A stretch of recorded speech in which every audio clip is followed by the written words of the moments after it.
Hello दोस्तों, मेरा नाम है धीरेन्द्र। आज की वीडियो में मैरिज इंश्योरेंस के ऊपर बात करने वाले हैं। इससे पहले आपने इससे रिलेटेड और वीडियोस नहीं देखी है। फायर इंश्योरेंस की वीडियो भी बन रखी है, ठीक है। लाइफ इंश्योरेंस की भी वीडियो बन रखी है, वो वीडियो जाके पहले जरूर देखिए। आपको क्या करना है, प्रिंसिपल्स ऑफ इंश्योरेंस की प्लेलिस्ट में जाना है और उस प्लेलिस्ट का लिंक मैं डिस्क्रिप्शन में डाल रहा हूँ, वहां पर आप जाके देख लेना, ठीक है। चलिए शुरू करते हैं, और इसके नोट्स आपको मिल जाएंगे डिस्क्रिप्शन में, पीडीएफ आपको मिलेगी, ठीक है। देखो, पहले बात करते हैं इंट्रोडक्शन की। मैरिन इंश्योरेंस क्या होता है? तो देखो, मैरिन का मतलब है जो भी पानी से रिलेटेड आपको नुकसान हो रहा है, ठीक है। आप गुड्स को इधर से उधर भेज रहे हो और वहां पर सी के रास्ते कोई नुकसान ना हो जाए। So marine insurance refers to where the insurer compensates, भरपाई कर देता है इंश्योरर आपका इंश्योर्ड को। जब इंश्योर्ड, ये लेटर का मतलब ये इसकी बात कर रहा है, इंश्योर्ड कोई फाइनेंशियल लॉस सफर करता है कोई मैरिन पेरिल्स की वजह से, समुद्र के वजह सी के कोई रिस्क हो, समुद्र के खतरे की वजह से, समुद्र में जो आपको खतरा हो गया उसकी वजह से आपको गुड्स, आपको कोई अगर आपको प्रीमियम देना पड़ेगा आपको, और आपका लॉस कवर हो जाएगा। कोई शिप का लॉस हो गया, कोई गुड्स का लॉस हो गया, कोई कार्गो कोई सामान ले जा रहे थे उसका लॉस हो गया, तो वो आपका लॉस कवर कर देगा, ठीक है। अब देखो, इनमें साफ साफ लिखा हुआ है कि वो ट्रांसपोर्ट करे, चाहे लैंड के थ्रू, चाहे एयर के थ्रू, चाहे वाटर के थ्रू। लेकिन अगर आपका शिप है, गुड्स है, ज्यादा क्योंकि सी के रास्ते हम करते हैं, तो वही वही बात कर रहा है, ठीक है। वो आपका कवर हो जाता है। सबसे ओल्डेस्ट फॉर्म है ये इंश्योरेंस की। 1347 में ओरिजिनेट हुआ था ये, bottomry as well as legal regulated in 1369 में हुआ था। अंडर बॉटमनी पॉलिसी पहले नाम रखा गया था। The ship is protective from financial loss, ship को प्रोटेक्ट करने के लिए। इसकी origin Roman and Greek time की है, जहां पर, क्योंकि पहले क्या होता था, सामान जो ब्रिटिशर होते थे, इंग्लैंड के लोग, वो क्या करते थे, वो एक जगह से दूसरी जगह सामान पहुंचाते थे, सी के रास्ते ही पहुंचाते थे, समुद्र के रास्ते पहुंचाते थे पहले कोई, क्योंकि लैंड के रास्ते पहुंचाने में तो बहुत टाइम लगता था, इसीलिए। तो मैरिटाइम इंश्योरेंस मार्केट तो बहुत पहले से ही है, क्योंकि जब से इंटरनेशनल ट्रेड स्टार्ट हुआ था, ये ब्रिटिशर सी के रास्ते ही करते थे सब कुछ। फिर ग्लोबलाइजेशन के आने की वजह से इसकी इंपोर्टेंस और बढ़ गई, और अब तो इंडिया में मैरिन इंश्योरेंस एक्ट बना हुआ है 1963, उससे ये पूरा मैनेज होता है। और वो एक्ट मैरिन इंश्योरेंस एक्ट 1906 के अकॉर्डिंग है, ठीक है। तो देखो, सेक्शन 3 मैरिन इंश्योरेंस एक्ट में बता रखा है मैरिन इंश्योरेंस का मतलब क्या है। Contract of marine insurance is agreement जहां पर इंश्योरर आपको इंडिम्निफाई यानी कि कंपनसेशन दे देगा अगेंस्ट मैरिन लॉसेस, कुछ भी जो भी मैरिन लॉसेस होते हैं, और वो लॉस इंसिडेंटल होता है, अगर मैरिन नेचर का कोई, अगर आप सी के रास्ते सामान ले जा रहे हैं तो वहां से आपका कॉन्ट्रैक्ट होता है। वो कॉन्ट्रैक्ट और marine insurance bye it's express term में हो सकता है, बाय यूजेज ऑफ ट्रेड, आप ट्रेडिंग कर रहे थे और आपका इंश्योरेंस प्रोटेक्ट हो जाएगा। जो लॉसेस होते हैं वाटर के थ्रू, लैंड रिस्क हो सकता है, कोई भी हो सकता है, इंसिडेंटल टू एनी सी वॉयजेज, मतलब जो सी की जर्नी के थ्रू आप जा रहे थे वहां से नुकसान हो गया। बहुत सारे सेल ऑफ कॉन्ट्रैक्ट होते हैं बायर और सेलर के बीच में, तो बहुत सारे सेल कॉन्ट्रैक्ट होते हैं। It depends on the nature of sale contract कि रिस्पॉन्सिबल कौन होता है for purchasing the insurance contract. जैसे एक होता है free on board. Free on board में क्या है कि आपका सेलर रिस्पॉन्सिबल होता है, अगर सामान ले जा रहे हैं तो सारा खर्चा उसको बियर करना पड़ेगा, फ्री ऑन बोर्ड है। बायर का कोई नुकसान नहीं है, सेलर को नुकसान सारा होगा, तो सेलर करेगा इंश्योरेंस, सेलर इंश्योरेंस खरीदेगा। कॉस्ट इंश्योरेंस एंड फ्राइट, मतलब इसमें क्या होता है कि जब सामान सेलर बेचेगा तो इंश्योरेंस बीच में इंक्लूड कर देगा और फ्राइट के चार्जेस लेगा, तो वहां पर भी सेलर ही इंश्योरेंस खरीदता है बायर के लिए, ठीक है। कॉस्ट एंड फ्राइट में भी वही है कि इसमें इंश्योरेंस नहीं होता, बस इसमें कॉस्ट जोड़ी होती है और फ्राइट यानी कि ट्रांसपोर्टेशन के चार्जेस जोड़े जाते हैं, और इसमें लेकिन बायर रिस्पॉन्सिबल होता है, बायर होता है। क्योंकि अब बायर का नुकसान हो सकता है कि अगर भैया इंश्योरेंस तो कोई बायर ने लिया नहीं है, यहाँ तो सेलर ले रहा था इंश्योरेंस, अब इंश्योरेंस को किसको करवाना पड़ेगा, बायर को करवाना पड़ेगा, कि अगर नुकसान हो गया तो एक तो भैया अब दिक्कत आ जाएगी बहुत तगड़ी। दिक्कत ये आ जाएगी कि भाई गुड्स का नुकसान हो गया तो सारा सारी कॉस्ट जाएगी मेरी, तो पैसे का नुकसान बहुत तगड़ा हो जाएगा। फ्री ऑन रेल होता है कि यहां पर आपका भी वही चीज है कि आपका, ये बिल्कुल वही होता है फ्री ऑन रेल जैसे फ्री ऑन बोर्ड होता है, बस डिफरेंस यही है कि फ्री ऑन रेल जो अप्लाई होता है वो इंटरनल ट्रेड में, यानी कि कंट्री के अंदर ट्रेड हो रहा तब वो अप्लाई होता है सी के रास्ते, वो इंटरनेशनल ट्रेड में अप्लाई होता है। ये फर्क है, समझ आ गई बात? तो उसके बाद आगे की बात करते हैं।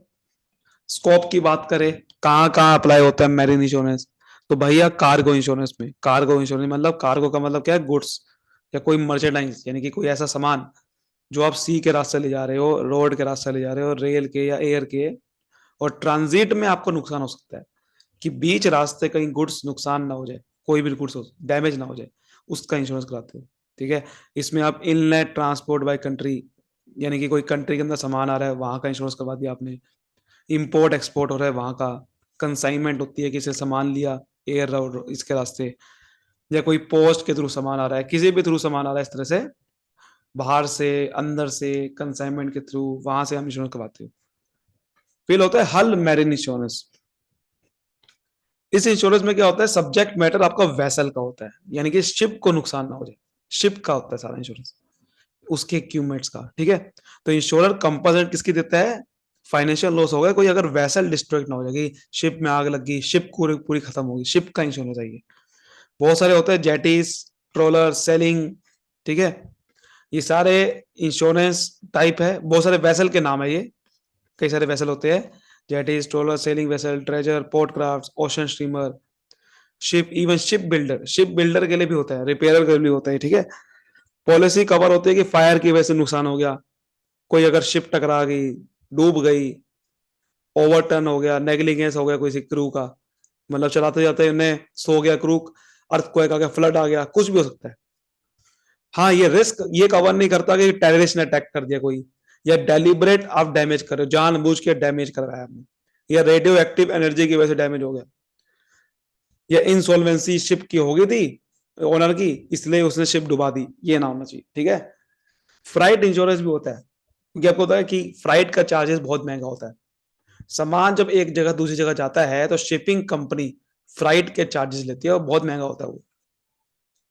तो it provides protection to vessel owner, जो वेसल शिप का ओनर है उसको प्रोटेक्शन देता है in case of non payment of freight charges, क्योंकि जो शिप का ओनर है उसको फ्राइट का चार्जेस देना पड़ता है शिपिंग कंपनी को, तो फ्राइट का चार्जेस अगर नहीं दिया तो लॉस हो गया। ठीक है, तो freight charges are paid to ship owners, तो फ्लाइट के चार्जेस जो पे किए जाते हैं वो शिप ओनर्स को पड़ जाते हैं for transporting the goods, ship owner को दिए जाते हैं फ्लाइट के चार्जेस। कौन देता है, या तो सेलर देगा, सेलर कह देगा मैं दे दूंगा, या तो बायर देना पड़ेगा। तो अगर शिप ओनर को लेकिन फ्लाइट का चार्जेस नहीं मिलेगा, अगर गुड्स का नुकसान हो गया तो बड़ी दिक्कत आती है, तो शिप ओनर को करवाना पड़ता है ये flight insurance. In case payment of flight और delivery, vessel owner faces the risk in the event of कार्गेट, वही लिखा हुआ ना कि अगर कार्गो यानी कि गुड्स डैमेज हो गए तो फ्लाइट के चार्जेस नहीं मिलेगा, उसे दिक्कत आ जाएगी, उसका तो रोटी बना, रोटी उससे वह चल रही है ना। ज्यादातर ये 12 महीने का होता है, और लाइबिलिटी इंश्योरेंस भी होता है।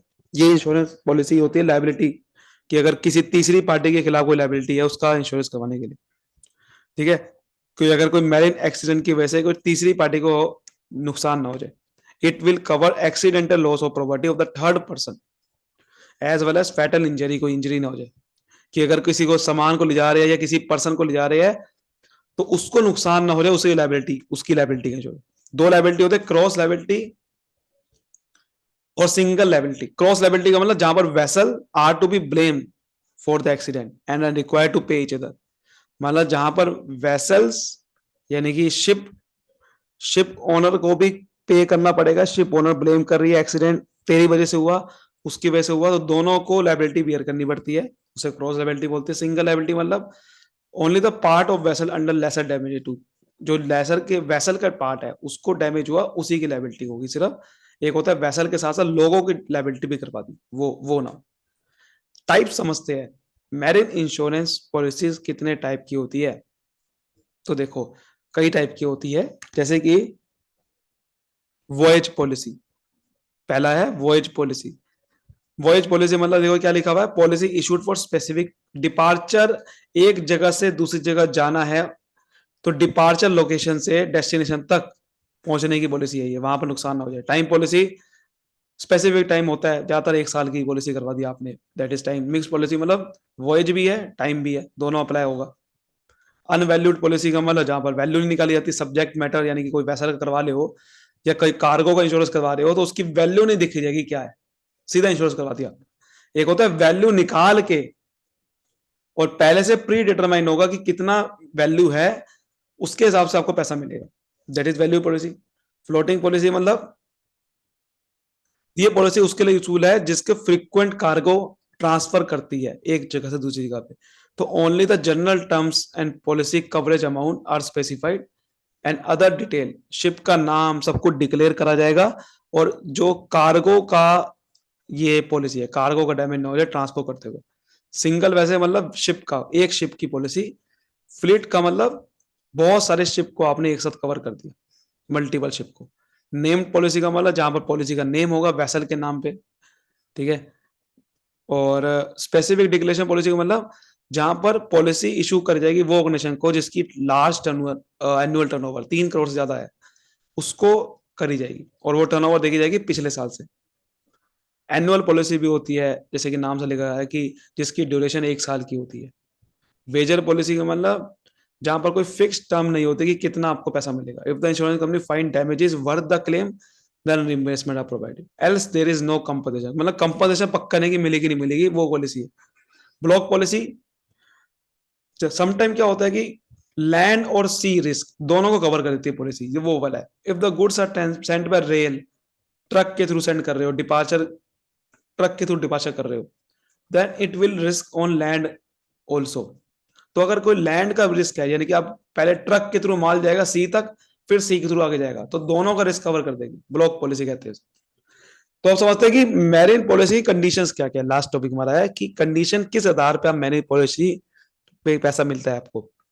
तो देखो मैरिन इंश्योरेंस एक्ट में बता रखा है 1906 में वाला बा, उसमें बता रखा है कि पॉलिसी में क्या क्या पॉलिसी में कवर होता है। देखो इंश्योरेंस कार्गो क्लोजेस होते हैं कि आपका कार्गो का नुकसान ना हो जाए, फायर की वजह से नुकसान हो गया, सिंकिंग हो गया, मैंने को बताया ना, कोलिजन, डिस्चार्ज। फिर एक क्लोज बी होता है, बहुत सारे होते हैं जिसमें वारंटी लिखी होती है कि भाई आपको कार्गो को बचाने के लिए बहुत सारे कुछ तरीके टेक्निक्स अपनानी पड़ेगी तभी आपको क्लेम मिलेगा। और अर्थक्वेक आ गया, टोटल लॉस कितना हो सकता है, इंस्टीट्यूट कार्गो क्लोज ए, कार्गो क्लोज लिखे होगे कि भाई कौन कौन से रिस्क की वजह से रिस्क होते हैं, ठीक है। डॉक्यूमेंट क्या क्या चाहिए आपको अगर इंश्योरेंस क्लेम लेना है, तो देखो ये सारे डॉक्यूमेंट चाहिए। ये सारे डॉक्यूमेंट आपको ओरिजिनल कॉपी चाहिए इंश्योरेंस पॉलिसी सर्टिफिकेट की जहां पर लिया था, सर्वे रिपोर्ट, सर्वे करने का रिपोर्ट, इनवॉइस, क्योंकि इनवॉइस चाहिए ना कितने का माल जा रहा था पता चले। बिल ऑफ लेडिंग, यानी कि जब बिल, यानी कि जब लोड होगा माल तो उसका बिल दिखाओ, क्लेम बिल, बिल बनाओ ना। क्लेम कॉपी ऑफ प्रोटेस्ट, कोई अगर प्रोटेस्ट करा तो कॉपी दिखाओ। सबरोगेशन, यानी कि अगर बहुत सारे इंश्योरेंस कंपनी से आपने कर रखा था इंश्योरेंस, वो भी दिखाओ। एंट्री हुई थी, बिल ऑफ एंट्री दिखाओ, डॉक रेसिप्ट दिखाओ, सारे ही आपको दिखाना पड़ता है। ये डॉग रिसिप्ट में तो होगा कि आपका लोडिंग और अनलोडिंग की जो भी रिसिप्ट आई वो दिखाओ, कहाँ कब लोड हुआ, कैसे लोड हुआ। सर्वे रिपोर्ट में जो सर्वेयर भेजा इंश्योरेंस कंपनी ने, उसने क्या सर्वे किया, सर्वे कराना जरूरी होता है ना। बिल ऑफ लेडिंग में वही है कि भाई आपका जो वैसल के बारे में सारी इन्फॉर्मेशन दो, कौन सी शिप है, सब कुछ ये सब चीजें होती है लोडिंग करते हुए, ये जो भी आपका है, ठीक है। उम्मीद करता हूँ अच्छे से आपको समझ में आएगा। वीडियो को लाइक करिए, सब्सक्राइब करिए, and thank you so much, all the best. मिलते हैं अगली वीडियो, तो बाय बाय, थैंक यू।